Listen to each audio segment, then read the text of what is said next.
Presta atenção nisso aqui. Se você tem 50 reais, você ganha 200, você vai ficar com 250.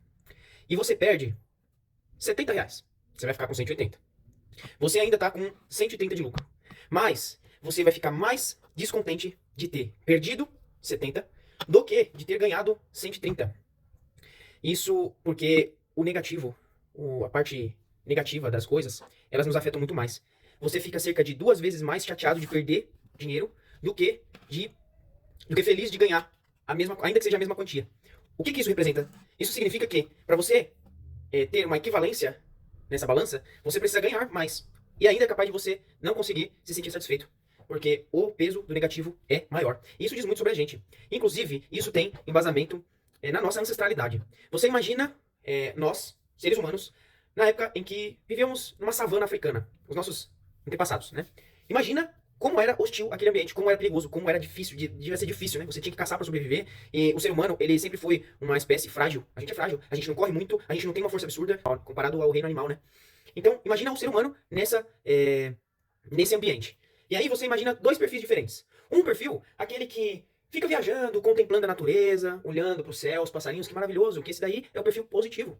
E aí você imagina um outro que é alerta o tempo todo. Qualquer movimentinho ele já tá pronto para correr, mexeu um mato ali, uma moita, ele já tá à espreita, pronto para caçar, correr ou se esconder.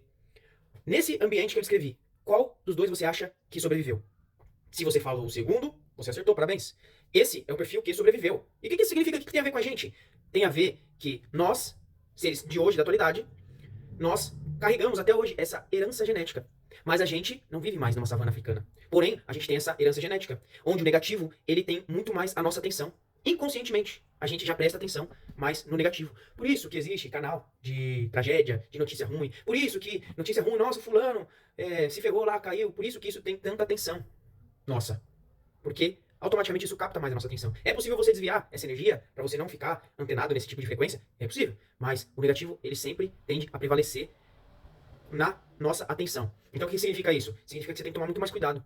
Porque o negativo tem muito mais força. E você tem que lutar contra isso para você não ser naturalmente uma pessoa negativa. É natural que você de repente não consiga fazer algo, você pensa que vai dar tudo errado, você pensa que você não consegue, você pensa que você não é capaz, você pensa que vai estar todo mundo te julgando. Porque o negativo ele já é muito mais presente no nosso dia a dia. Presta atenção nisso. Entender sobre isso vai te ajudar muito a melhorar a sua tomada de decisão, a controlar um pouco melhor os seus pensamentos. Beleza? E ó, tô vendo que você não tá seguindo, hein? Aperta o botão aí. Aproveita que ainda é grátis.